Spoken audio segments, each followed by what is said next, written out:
We've been going through last week and seeing where the Lord sent the 12 disciples out. Luke tells about 70 that went out in a very similar situation, if not the same one. You can decide for yourself whether it was the same thing or not. But with very similar direction. Go out. Don't worry about what you've got. The Lord will provide for you along the way as He sends you out. The idea that where the Lord guides you, He provides for you and equips you to do so. He gave them the authority to cast out demons and to heal the sick and to do all that. I want to look now in Luke chapter 10 as the 70 come back from their mission and they meet the Lord. Luke chapter 10 and verse 17. It says, the 70 returned with joy, saying, Lord, even the demons are subject to us in your name. He said to them, I saw Satan fall like lightning from heaven. Behold, I give you the authority to trample on serpents and scorpions and over all the power of the enemy, and nothing shall by any means hurt you. Nevertheless, do not rejoice in this, that the spirits are subject to you, but rather rejoice because your names are written in heaven. What a perspective that He gives them and that He gives us in this. They went out to all these towns. The demons were subject to them. The lame were healed and everything that happened. They saw the hand of God working in mighty and wonderful ways. And people came to know the Lord. Jesus says, yeah, I know. I saw it. Satan came down like lightning, man. Probably saying, what's going on? But He said, that's not the point. That's not where your focus should be. He says, that's all good. It's great. He said, but even much more, He says, rather rejoice because your names are written in heaven. Written in that Lamb's book of life. We see the hand of God working in our lives and through our lives, and that's a great thing. And we glorify God because of it. But the most important part of that is that we're saved, isn't it? As we were talking about this morning, as we went through that and worrying about different things and all that, and having our focus on the things of the Lord, the greatest thing that we can have, the greatest blessing that we can have, the thing that we can treasure the most, no matter what else the Lord does in and through our lives, is that we have our salvation. How sweet and how precious that is. And yet sometimes that's the easiest thing for us to take for granted and kind of forget about. In those times where it's, well, I don't think the Lord's hearing me. I don't think the Lord's doing anything in my life. Nothing's going on. Well, you're still saved, aren't you? And looking at what He's given us. What if the only thing that ever happened in your life was that the Lord saved you and said, I'll be back later to get you? Would that be enough? Would you still rejoice? Would there still be joy and peace in your life? Would you still glorify the Lord for that? Hey, I'm saved. I saw the Lord on the day that I got saved, and I'll see Him on the day that I go to be with Him. We lose track of things so easily. And go, what about all the things in between? Jesus says, yeah, that's great that you see the hand of God. But it's better that you understand that your names are written in heaven, that you have salvation. Always remember that. The Bible talks about rejoice always and to always have a heart of thanksgiving. And when we stop and remember, you know what? I am saved. It really doesn't matter what else is going on. I am saved. God is always praiseworthy for that and that alone. We look for great miracles and signs and everything. What about our salvation? What could be a greater miracle than that? To take on your sins and wash them away? What a great miracle is that. And that's something to rejoice about no matter what else is going on. The rest of it is sort of the icing on the cake, if you will. That the Lord would allow us to take part in the things that He's doing. Whose power and everything was this? The Lord's, not theirs. They were going out as part of what the Lord does. We get to take part in what He's doing. It's the Lord living through us.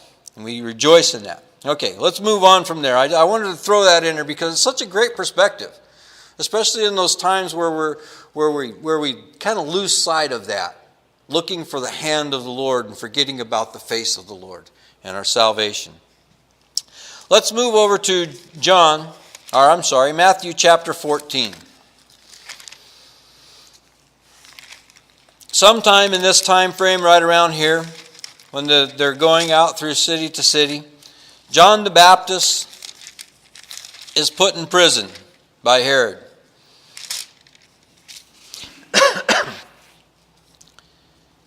In Matthew chapter 14, and we'll start at verse 1.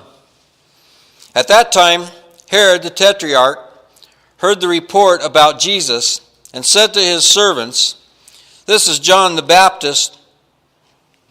He is risen from the dead, and therefore these powers are at work in him." Therefore Herod had laid hold of John and bound him and put him in prison for the sake of Herodias, his brother Philip's wife, because John had said to him, "It is not lawful for you to have her." And although he wanted to put him to death, he feared the multitude, because they counted him as a prophet. But when Herod's birthday was celebrated, the daughter of Herodias danced before them and pleased Herod. Therefore he promised with an oath to give her whatever she might ask. So she, having been prompted by her mother, said, "Give me John the Baptist's head here on a platter." And the king was sorry, nevertheless, because of the oaths, and because of those who sat with him, he commanded it to be given to her. And so he sent and had John the Baptist beheaded in prison. And his head was brought on a platter and given to the girl, and she brought it to her mother. Then his disciples came and took away the body and buried it, and went and told Jesus. Herod didn't want to get rid of John. At first, his fear was of those of the people, the multitudes who counted him to be a prophet, and he didn't want to go against them. That was probably a good thing. But then when he comes to his birthday and the daughter comes and asks for his head on a platter, he tells her anything you want, and because of the people around him, he ends up doing it. It's amazing what peer pressure can do for us. Lead us in the right way or lead us in the wrong way. Because of his oath and the people around him, he went ahead and had John the Baptist beheaded. What a sad time. What a conflict in Herod's life. To do what he knew he should do and leave John the Baptist alive, or to follow his oath and the people and give in to that pressure. They went and buried his body, and then they went and told Jesus. We'll pick up in John chapter 6.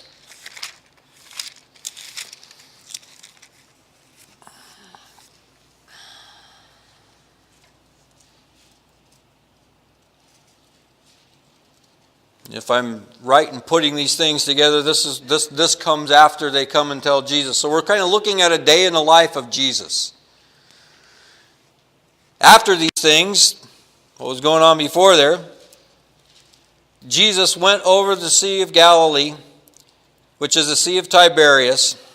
Then a great multitude followed him, because they saw his signs which he performed on those who were diseased. And Jesus went up on a mountain, and there he sat with his disciples.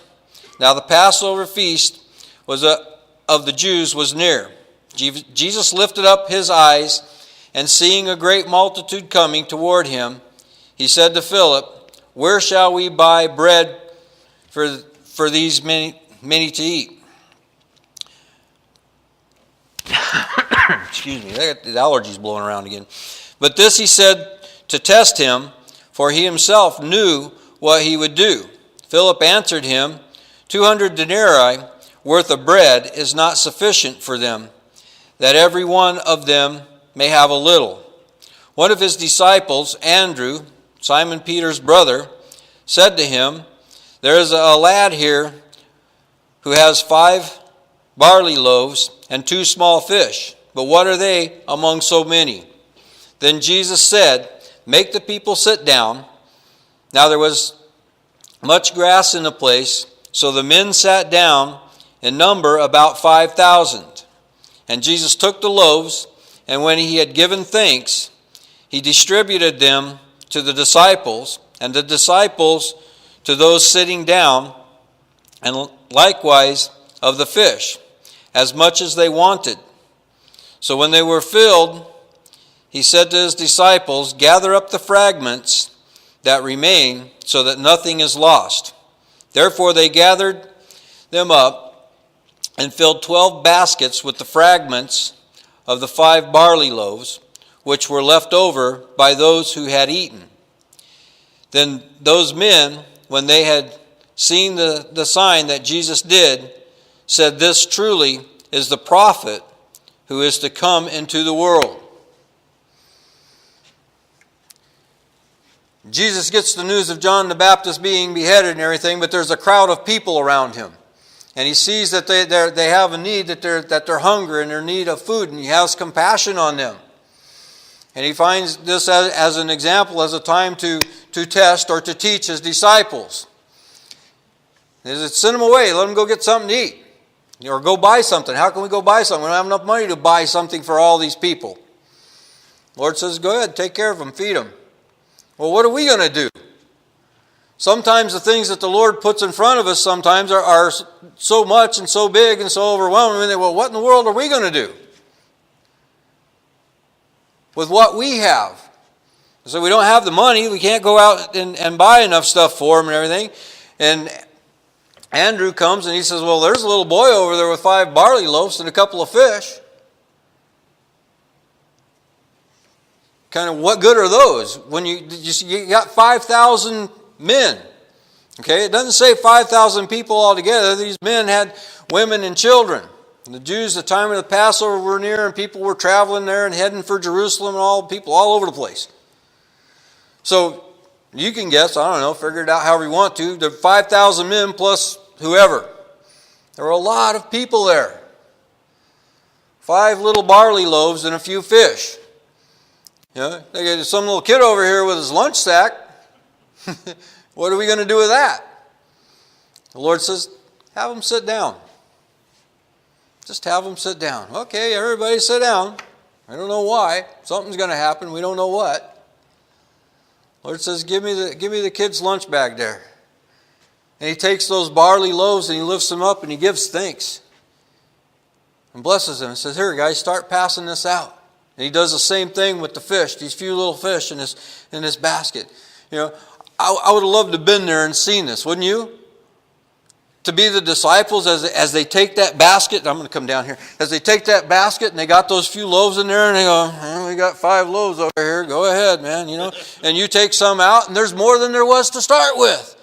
And you walk around and you pass out the loaves, and every time somebody takes some out, there's even more of them there.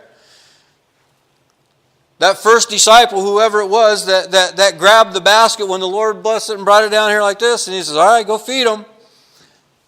You got 5,000 people, 15,000 people, or whoever it is, a lot of people out there. And then to see this food and this stuff be multiplied to them. There are those that like to try and explain away the miracles of the Bible and everything. Oh, well, when they saw them doing this, it just inspired everybody, and they started grabbing sandwiches out of wherever they had them and all that stuff, and everybody chipped in and there was enough. That's not what the Scriptures tell us. 5 loaves and a few fish, and everybody got as many fish sandwiches as they wanted. It says they took them around and they ate, and everybody was full. Not just, well, you know, here's a little bit for you and a little bit for you. Everybody ate as much as they wanted, and there was 12 baskets of fragments of leftovers. The Lord provided more than they needed. I was looking at this and thinking about what we were talking about this morning, about what you'll eat and all that stuff. The Lord can provide. The point is for us to be like this little boy. And whatever it is that we have, even if it seems like such a trivial amount of a few loaves and a few fish among so many people, even if it seems like such a small thing for the need that's put before us, bring that to Jesus. and put it into His hands. Instead of trying to sit down and figure out, well, if we got 200 denarii and somebody goes to this store, somebody run down to Circle K, you go over there to Walmart. Say, Lord, here's what's before us. And here's all we got. Let's offer it up to you. And see what the Lord does with it. We don't have to provide for the people. We don't have to provide for all of that. The Lord fed them. The Lord took care of the need. And it's so encouraging to me to see that the Lord not only provided for them in food, but that there was enough for them to be filled, and there was more than what was actually needed. When we put things in the Lord's hands and trust Him for that provision, He's not going to provide sparingly, but abundantly. More than what is needed, according to whatever His plan is.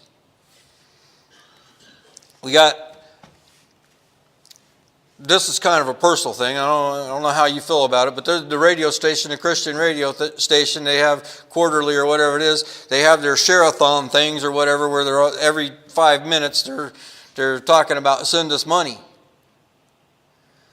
You know, and that kind of bugs me just a little bit. Because doesn't the Bible tell us to come to our Father and let Him know? And trust Him for that? And just pray about it? And see what He does? And trust that whatever His provision is enough, sufficient for the plan that He has? If that means that you got to cut a few things off at the end there, then cut them off the end. But trust the Lord for His provision, for His doing it. Instead of trying to manipulate and do things in our own. He says, how are you guys going to feed all these? We don't know, Lord. We got no way. We can't do it in ourselves. We got a little boy in his lunch sack. Here you go. And the Lord turns that into that provision that when they come and just trust Him. His blessing on things. Lord takes care of it. And I'll guarantee you that those were the best fish sandwiches that they ever had too. Yeah, a little boy got hold of one of them and said, that's better than what Mom made. I like his. And the people were there. They gathered around Him. They gathered around Him and they saw this and they were amazed at Jesus. And they said, surely this is the prophet that is to come, the one that was prophesied. They didn't think that this might be God in the flesh, that He might be the Messiah, but that prophet to come. And they were amazed and they glorified God for it. But they came to Him after the fish sandwiches. There's some guy that's got a book. I haven't looked at it or read it, but I like the general idea of it. It says, not a fan, but a follower of Christ. And we see here at this time in Jesus and His ministry that this becomes the high point of His ministry, where the multitudes are there and they're following Him all over the place, and he can't get away from them. You know, not that He really wanted to, but He couldn't get away from them. The multitudes were there. Everybody was coming. Everybody had heard about the guy from Galilee, from Jesus, and all the signs and the wonders that He did. And everybody came for the fish sandwiches. But what they were looking for was to see the hand of God. They didn't come there for Jesus. Maybe they came for the healing, and that's fine. Maybe they came for the deliverance from things. Maybe they came from the fish sandwiches and He was happy to give, but they didn't come for Him. And at one point in the Scriptures, Jesus says He didn't commit Himself to them, to those multitudes, because He knew the heart of men and that they had not committed themselves to Him. You may see the hand of God working in a lot of different ways among a lot of peoples, but the point is to come to Him for that relationship. To seek the face of Christ. These guys were here for the fish sandwiches, grateful and all that, but the disciples were there for Him and that relationship. And they saw this in what the Lord had done in feeding those 5,000, and they grew and their faith was strengthened as they watched what Jesus would do. He goes on from there as evening comes around. Excuse me. Verse 15, he says, therefore, when Jesus perceived that they were about to come and take Him by force to make Him king, He departed again to the mountain by Himself alone. These people saw, hey, did we want this guy? Can you imagine having Jesus for king in that situation? Hey, he heals all the sick, the lame are taken care of, and we got free fish sandwiches. Let's go and take him and make him our king. And he departs, and he finally gets alone on a mountain by himself.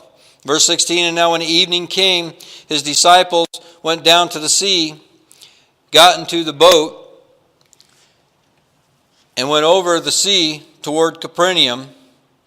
And it was already dark, and Jesus had not come to them. He already told them to go across the sea. Verse 18, then the sea rose because of a great wind was blowing. So when they had rowed about 3 or 4 miles, they saw Jesus on the sea and drawing near. They saw Jesus walking on the sea and drawing near to the boat, and they were afraid. He said, do not be afraid. He said to them in his eye, do not be afraid. We've seen this picture before, didn't we? Early on in the ministry, early on in the disciples' walk with the Lord. Now they've been with him for about 2 years now. They've seen a lot of different things. They got sent out and ministered and healed and all that stuff. They see the feeding of the 5,000 and all these different things that have gone on. They go out to the boat. Okay, we're going to the other side. Well, the other gospel says he saw them rowing, and they're out there in the middle, and they're just rowing along. They're not getting anywhere, but they're still rowing. And the disciples, as they've grown in their relationship with the Lord, they've come to the place where they trust him. We're going to the other side, no doubt about it. They weren't upset and worried about perishing in the storm like they were the last time. Actually, let's jump over to Matthew and read this part of the story. Matthew chapter 14.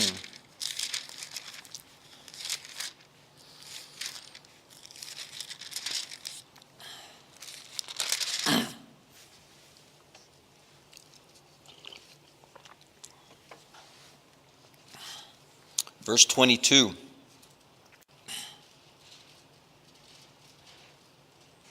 It says, immediately Jesus made his disciples get into the boat and go before him to the other side, while he sent the multitude away.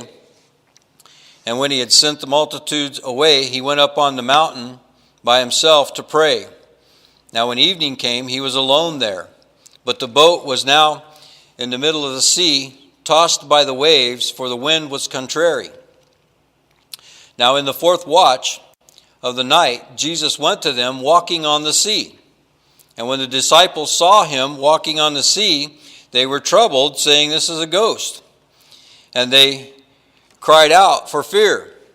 But immediately Jesus spoke to them, saying, be of good cheer, it is I, do not be afraid. They were all right with the storm. They were all right with the wind. They were all right with the waves. They were all right with the fact that they were rowing and not really getting anywhere. And they're out there in the middle of the night. And again, these guys were the fishermen and stuff. They knew that that wasn't a good, safe place for them to be. But they had grown in their trust and their faith in the Lord, so that they were just, we're going to row because he said go to the other side. And they trusted that. They trusted his word. As we grow in the Lord, and we grow in faith, and we grow in our trust in him, we get to the point where it's like, okay, you know what? I've been through this kind of thing before with the Lord, and I've learned to trust and to just stay calm and keep going, keep rowing, keep moving, or trying to move forward. But it's interesting, and we see it here, that the Lord throws in something a little bit different, doesn't he? Let's throw something else in there. Let's go walking on the water to them. They were all right until that point. And the Lord says, you know what, guys, it's time to grow just a little bit more. How are you going to deal with this? And so he comes walking on the water, and they're afraid. He says, it's all right, it's me. It's all right, be of good cheer, it's me. And he calms them down. But it doesn't say anything. He didn't calm the storm, not yet. But as we grow in our walk with the Lord, he adds things to our experience with him to help us to grow more, doesn't he? Have you found out everything about Jesus yet? Have you learned all you need to? I don't know. Don, what about you? There's always something new, isn't there? It might be something very similar, but there's something new that we can see about the Lord that'll help us to grow and help us to grow in our faith. And they're all right. He says, don't be worried, guys. It's me. It'll be okay. Be of good cheer. It is I. Do not be afraid. Verse 28 says, and Peter answered him and said, Lord, if it is you, command me to come to you on the water. And so he said, come. And when Peter had come down out of the boat, he walked on the water to go to Jesus. But when he saw that the wind was blusterous, he was afraid and began to sink. And he cried out, saying, Lord, save me. He comes to the disciples. They're all afraid because they see him walking on the water. They don't know who it is. He says, it's all right. Don't be afraid. It's me. The wind and the waves are still doing their thing all over the place. Peter, in his boldness, sometimes people say arrogance, but Peter in his boldness says, Lord, if it's you, tell me to come to you. All right, Peter, way to step up, way to step out. You notice that this is Peter is the only one that it talks about getting out of the boat. It doesn't say the 12 got out of the boat and started walking across the sea with Jesus. They didn't go for a midnight stroll on the water. The other ones were standing there watching, but Peter stepped out. And it takes a lot of faith and trust in the Lord to step out in the middle of a storm when you know that the water is over your head.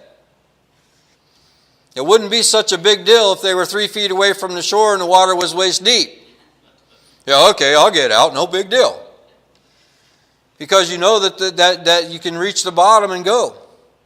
But in the middle of the lake, in the middle of the storm, to step out, when you know that everything that you see and everything around you says this cannot happen apart from the Lord's will. He says, Lord, if it's you, if it's really you, tell me to come and walk to you. And Peter had the guts, we'll put it that way, to step out of that boat. It didn't last long before he got distracted by the wind and the waves and became fearful and sank. Lord, save me. But he stepped out of the boat. And I think that's one of the things that the Lord brings us to places in our walk with us where no matter what we've seen, no matter where our relationship is, no matter where our faith is at, that He brings us to a place where He's going to say, hey, it's me.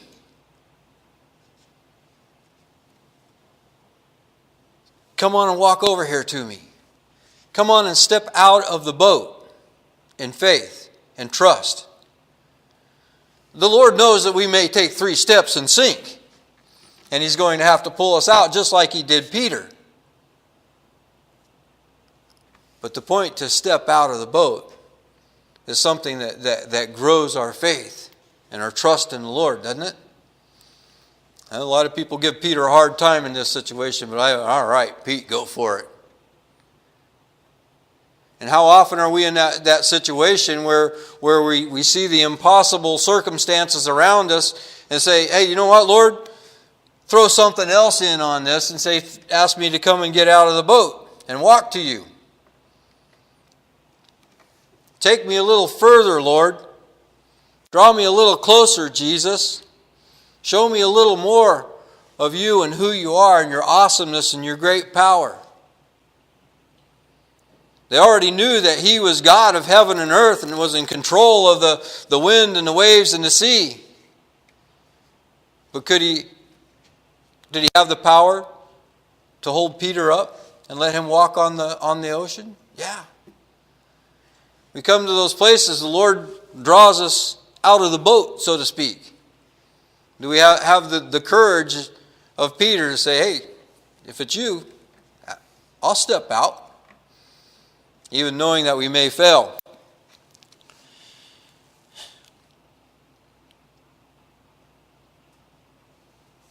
Peter, he saw the wind and the waves, and he sank, and he cried out, "Lord, save me."